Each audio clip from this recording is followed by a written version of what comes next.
Voilà, je crois que c'est peut-être la dernière ou l'avant-dernière vidéo de ce carnet de bord. Pourquoi?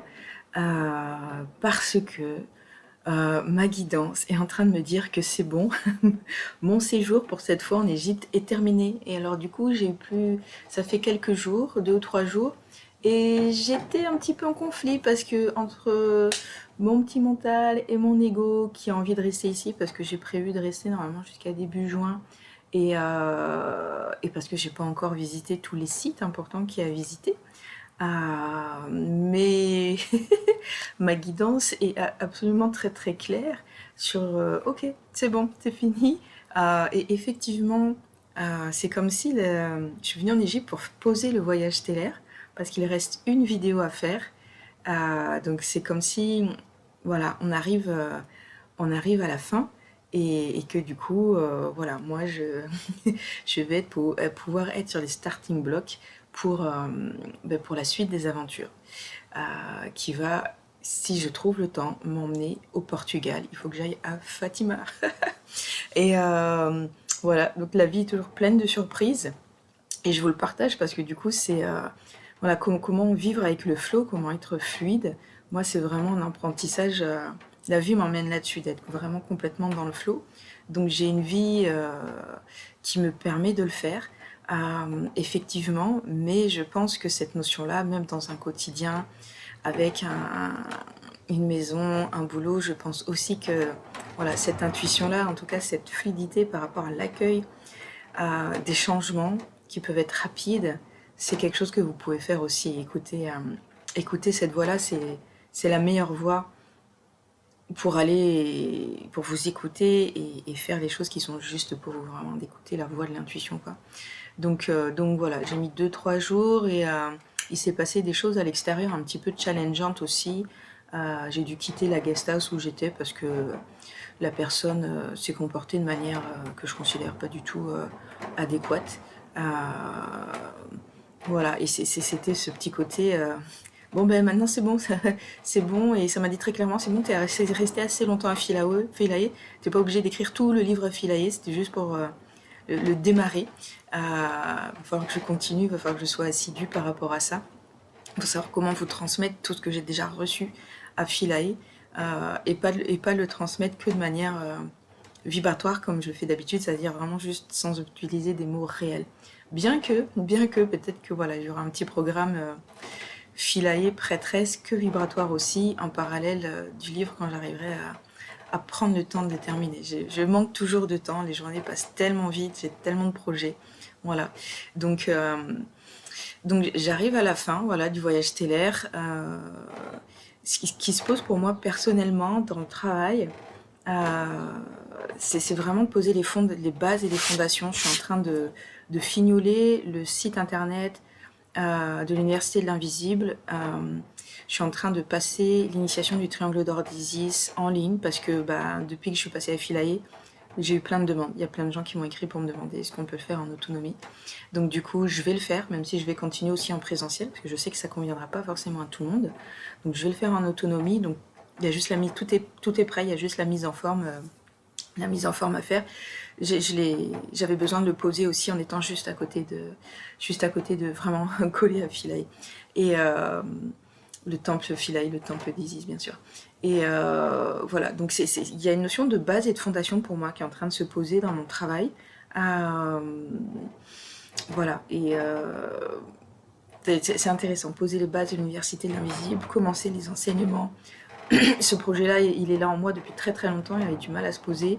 Ça ne sera pas qu'une université en ligne, du coup, ça ne sera pas que des formations en ligne. J'aurais besoin de vous rencontrer dans la matière et de proposer des, des workshops, et j'ai envie de dire des bootcamps.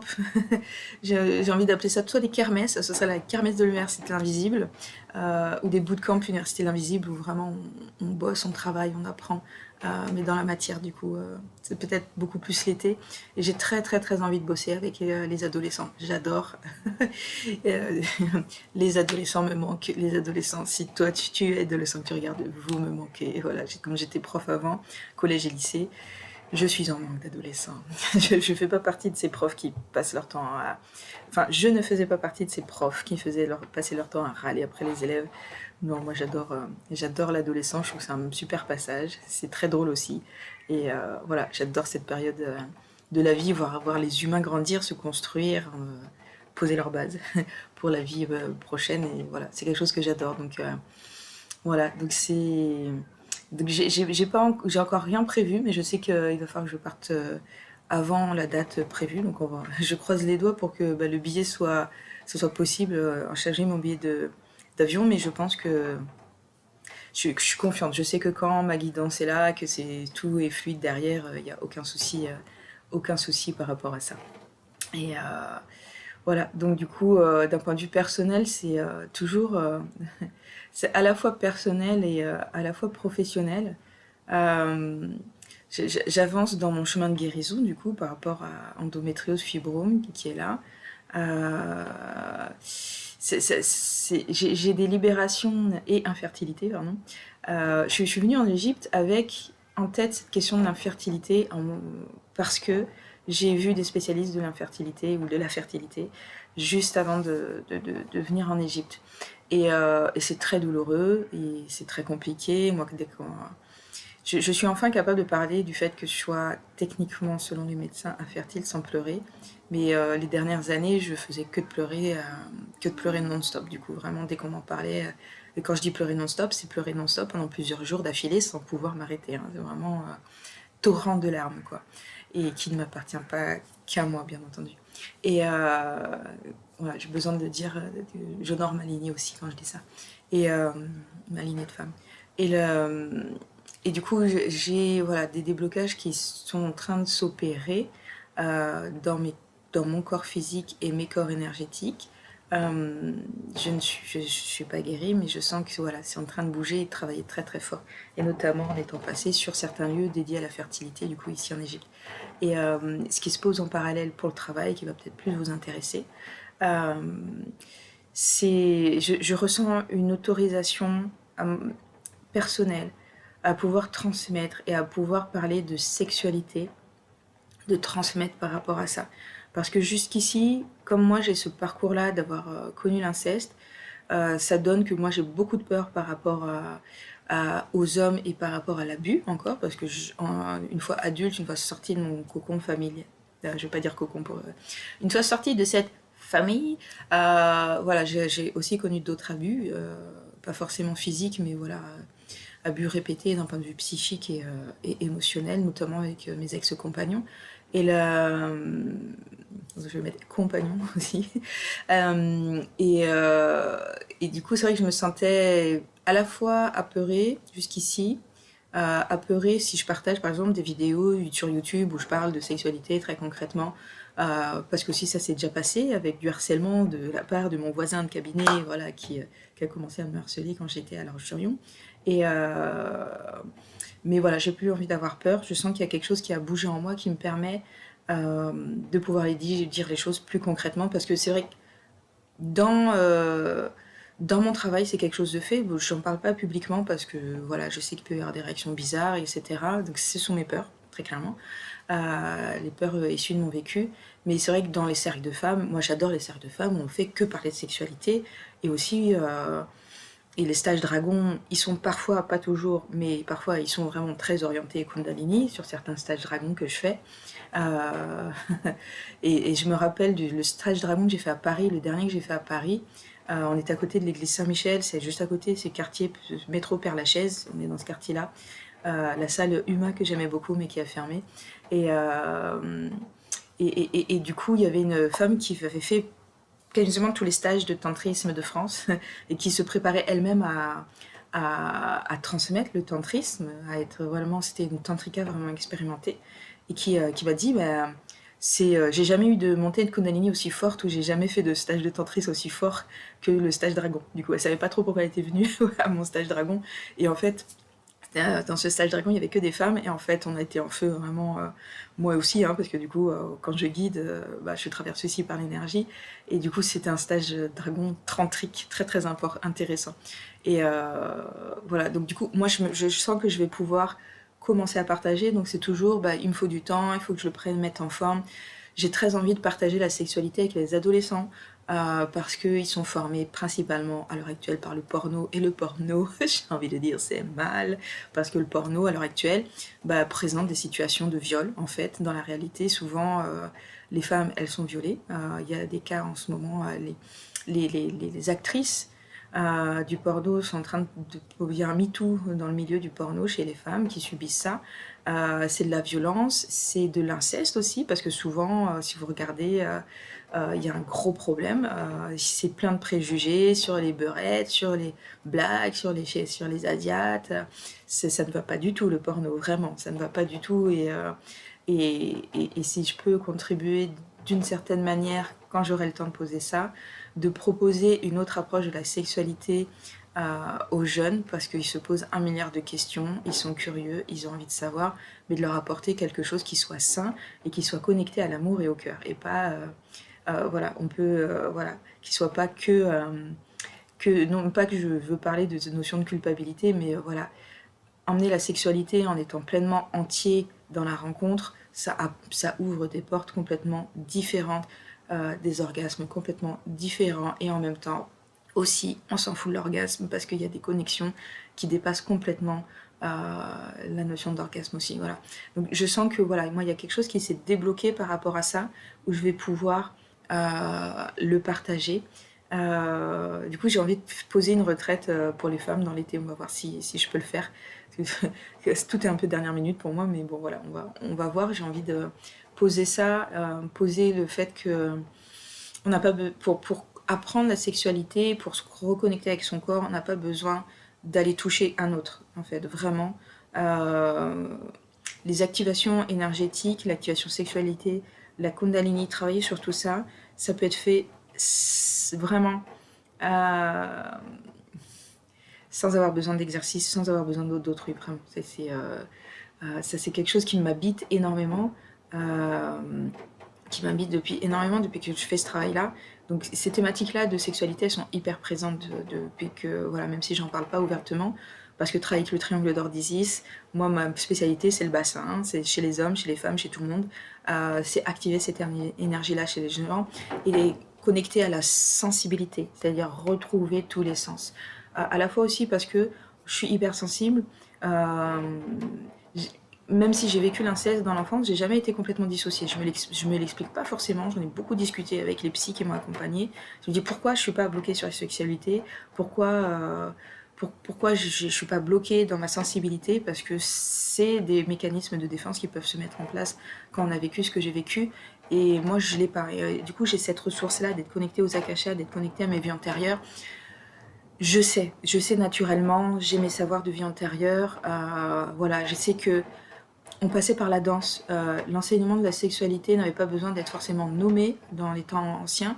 Ça passait les danseuses, les prêtresses, les enseignantes sur la question, enseignantes qui étaient généralement surtout des enseignantes majoritairement, plutôt que des enseignants, il y en avait quelques-uns, mais c'était surtout les femmes qui enseignaient sur la question-là. Ça se passait par la danse, on n'a pas besoin d'être touché en fait. Juste, on a à regarder une personne qui sait faire danser, les racines de la danse orientale, ça active des choses à l'intérieur du corps énergétiquement. Et l'enseignement, il passe, en fait. Parce que faire l'amour, c'est pas la discussion quand on le fait, c'est pas des mots. Donc c'est vraiment du dialogue de corps.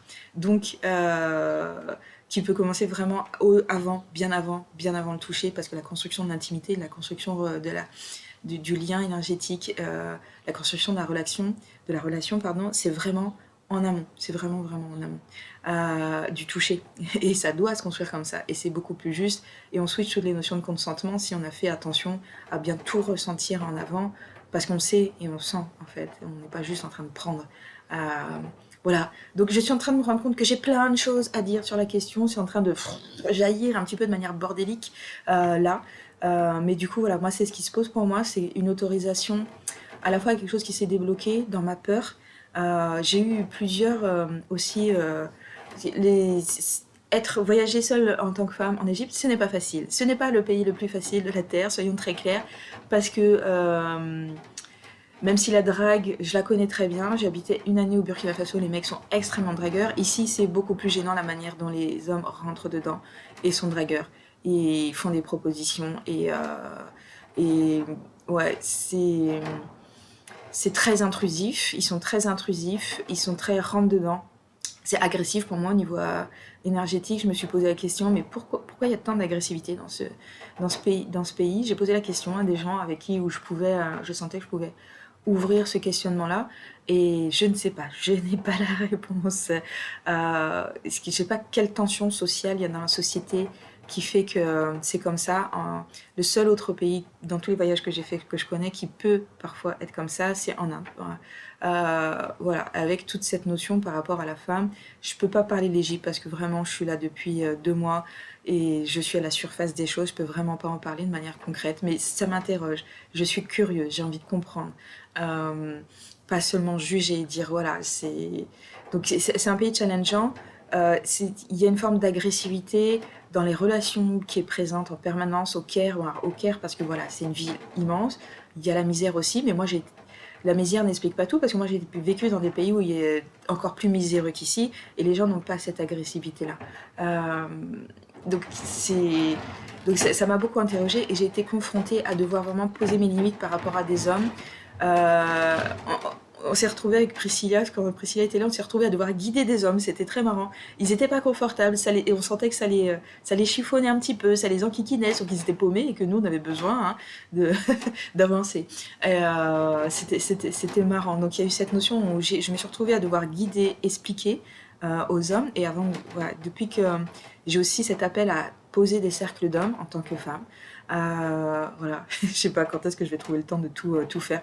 Et c'est là aussi où moi je vais devoir poser mes enseignements actuels en autonomie sur l'Université de l'Invisible et juste pour pouvoir aller chercher, pouvoir transmettre d'autres savoirs parce que sinon j'ai pas assez de temps en fait. Donc poser tout ça en autonomie, ça va fonctionner par soi-même pour les personnes à qui ça correspondra et passer à d'autres enseignements. Sinon, j'ai pas assez le temps pour tout gérer. J'ai vraiment trop d'idées, trop d'idées tout le temps. Les livres à écrire, les peintures à faire. Je suis en manque. Depuis que je suis en itinérance, je n'ai pas mon matériel de peinture. C'est vraiment le truc qui manque. Et je crois que la première raison qui va faire que je vais me reposer, ça va être d'avoir mon matériel de peinture, de pouvoir reprendre mes tableaux, d'avoir mes tableaux. Parce que moi, je me réveille à 3h du matin pour faire mes tableaux. Hein.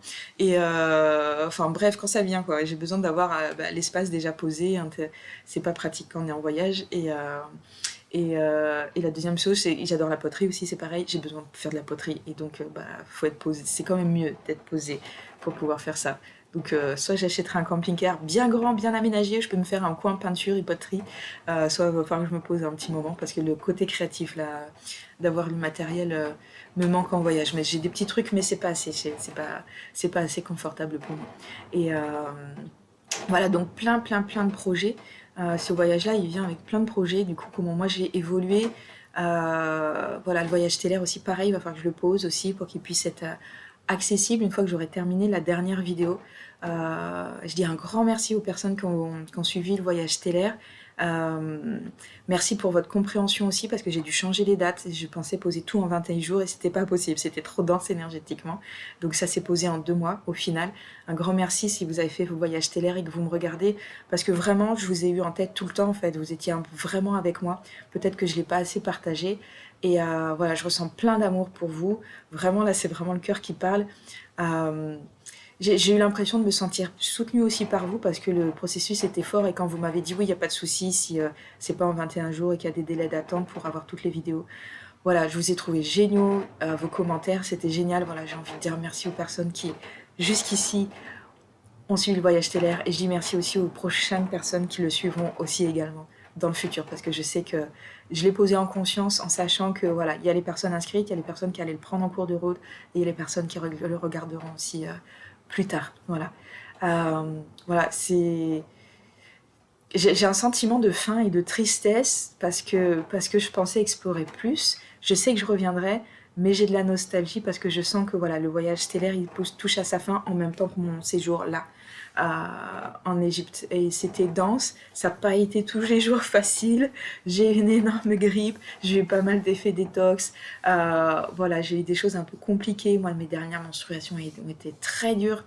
Voilà, c'est le cheminement d'accueillir bah, voilà, le cours de la vie. J'ai eu à me positionner par rapport à des hommes, j'ai eu des clashs, j'ai eu des conflits. J'ai dû poser les choses très fortement avec certaines personnes. Non pas qu'il y ait parfois des choses très dérangeantes, mais que ça correspondait pas et que j'ai besoin de moi rester dans mon énergie. Voilà, avec mon petit côté autiste où j'ai besoin d'être beaucoup toute seule. C'est très ambivalent parce que j'aime la sociabilité, j'aime beaucoup, mais j'ai vraiment besoin de temps toute seule. C'est vraiment très très important. Gratitude pour les personnes que j'ai rencontrées sur le chemin. Voilà, j'ai cheminé à Soin 2 jours avec Enrique, qui est argentin, qui est un grand voyageur, voilà, qui est une personne extrêmement curieuse. J'ai adoré. J'espère qu'on va rester amis avec lui et voilà, qui a poursuivi son voyage. Et voilà, il y a eu des rencontres comme ça. Ou des Égyptiens qui faisaient exactement en tant que guide, sans être forcément connectés spirituellement officiellement, qui prenaient exactement les bons chemins, les bons endroits, les bons lieux énergétiques, voilà, qui faisaient exactement ce qui était juste, sans qu'ils en aient forcément conscience, notamment, voilà, il y a mon chauffeur de bateau à Rafa, du coup, là, qui m'accompagnait ces derniers jours. C'est vraiment une personne, voilà, sans qu'on puisse parler de ça, qui me faisait passer à chaque fois, j'étais estomaquée, qui me faisait passer à chaque fois aux bons endroits. Ouais, c'était assez fou. Comme voilà, j'ai déjà eu le parcours avec Aladdin qui connaît très bien les lieux. Et là, je me suis retrouvée avec un Nubien qui fait les trucs de manière juste absolument alignée, parfaite, juste incroyable. Voilà, du coup, sans qu'on puisse vraiment se dire les choses, parce que du coup, il connaît pas forcément toutes ces choses-là. Et que voilà, la barrière de la langue aussi peut être là. Et voilà, donc peut-être que je ferai un autre... je pense que je ferai une autre vidéo bilan, mais voilà, je sens que là déjà en termes énergétiques, parce que du coup dans le carnet de bord, je blablate, je raconte ma life un peu, mais voilà, c'est pas que c'est pas que ma life. Je le dis assez souvent quand je fais l'initiation du triangle d'or d'Isis, quand on est en présentiel, je dis souvent qu'on pourrait rester sans parler, hein, l'initiation elle se ferait aussi, mais qu'on va parler parce que c'est plus rigolo et on va blablater parce que c'est plus rigolo. Donc là aussi, hein, c'est un petit prétexte parce qu'il y a toute l'énergie que je pose dans le voyage stellaire. Mais voilà, je sentais qu'il fallait que je dépose aussi quelques petites choses. Peut-être aussi parce que c'était trop dense dans le voyage stellaire, j'étais en train de déborder. Et qu'il fallait aussi que je puisse me poser dans la matière un petit peu d'autres choses. Et puis aussi pour les informations concrètes, réelles. J'étais très surprise qu'il y ait autant de personnes qui aient regardé ce carnet de bord. Je l'ai démarré vraiment parce que moi je débordais, j'avais trop d'énergie, j'étais en saturation. C'est comme quand je me mets à faire des frioles dans la rue parce que je ressens trop d'amour, j'en ai trop à l'intérieur de moi, il faut que je le donne. Et là c'était pareil, c'était le voyage stellaire, c'était trop. Il fallait que voilà, je trouve autre chose pour pouvoir partager, donner du coup moi ce que je canalise, ce que je reçois ici. Du coup voilà, pendant ce temps. Et je suis curieuse aussi de la suite parce que normalement j'ai prévu d'être en France, mais j'ai un très fort appel pour le Portugal. Et comme voilà, moi j'ai un rythme très long, je suis fatiguée avec les problèmes de santé que j'ai. Voilà, je peux pas faire très vite comme quelqu'un de normal dit le Portugal, voilà, c'est très rapide, c'est pas cher, on peut y aller facilement. Sauf que moi j'ai ce rythme de voyage très long, j'ai besoin de dormir, j'ai besoin de mes grasses mat, j'ai besoin de faire la sieste, j'ai vraiment besoin de beaucoup de repos et de sommeil du coup et d'être dans ma sphère aussi personnelle. Et voilà, je suis très curieuse de la suite, mais je pense qu'il va y avoir des transmissions à Fatima. Je ne sais pas, on va voir. Je ne sais pas, je ne dis rien parce que souvent ça vient à la dernière minute et je sais la veille pour le lendemain quand je fais des voyages stellaires. Mais voilà, je pense qu'il y a un mini voyage stellaire qui va se poser sur le Portugal. Et la thématique, je ne la sais pas non plus. Et en plus, voilà, je pense que ça clarifie aussi, moi, quand je fais ces vidéos-là, quand je les enregistre, ça me clarifie sur le fait que je vais poser des transmissions vibratoires par rapport au temple d'Isis et de Philae. Et positionner aussi, moi, quand je vais voyager, cette notion de maison d'Isis qui était là très fort pendant tout mon voyage en Égypte, depuis les pyramides, où quand je vais continuer à voyager, à certains moments, je me pose, je vous accueille dans les endroits où je voyage, et cet endroit-là, c'est la maison d'Isis. C'est la maison d'Isis qui accueille, quelle que soit la thématique du stage. Ça peut être un stage dragon, ça peut être un stage baleine, mais l'endroit où je suis, l'espace sacré que j'ouvre pour vous recevoir, c'est la maison d'Isis. Ça va être comme ça. Voilà. Voilà. Et j'enregistre ça le matin, donc je vais aller prendre mon petit déjeuner tranquillement. Voilà. Je vous remercie d'avoir regardé ces vidéos. Je les ai vraiment posées, comme je vous disais, parce que je débordais. J'ai pas pensé que ça allait vous intéresser, qu'il allait avoir un public, que ça allait pouvoir vous donner des idées, que ce soit pour des voyages en Égypte ou ailleurs, sur comment gérer la médiumnité, gérer la guidance, se laisser porter, accueillir les problèmes aussi quand ils sont là. C'est jamais un long fleuve tranquille. Euh, la vie n'est pas un long fleuve tranquille et le Nil n'est pas un long fleuve tranquille du tout. On l'a canalisé, mais en faisant des barrages, mais c'est un fleuve voilà, très fort, très dense et très sauvage. Et voilà, j'ai toujours l'appel de l'Éthiopie, du Soudan, mais je sens que ça ne se posera pas tout de suite, dans plusieurs années, beaucoup plus longtemps si ça peut se faire, parce qu'il faudrait que ce soit des endroits un peu plus apaisés au niveau de la guerre, mais j'ai besoin de remonter le Nil en fait, et c'est presque plus fort l'appel que l'Égypte en tant que telle. Aussi parce que j'ai grandi à Djibouti. Voilà, allez, je m'arrête.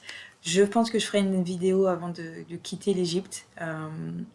Enfin, j'arrête de faire des prévisions parce que souvent, je suis très mauvaise en prévision et la vie me surprend toujours. Et voilà, laissez-vous surprendre par la vie. À bientôt. À bientôt pour la fin de ce voyage en Égypte pour moi. À bientôt sur les autres parcours.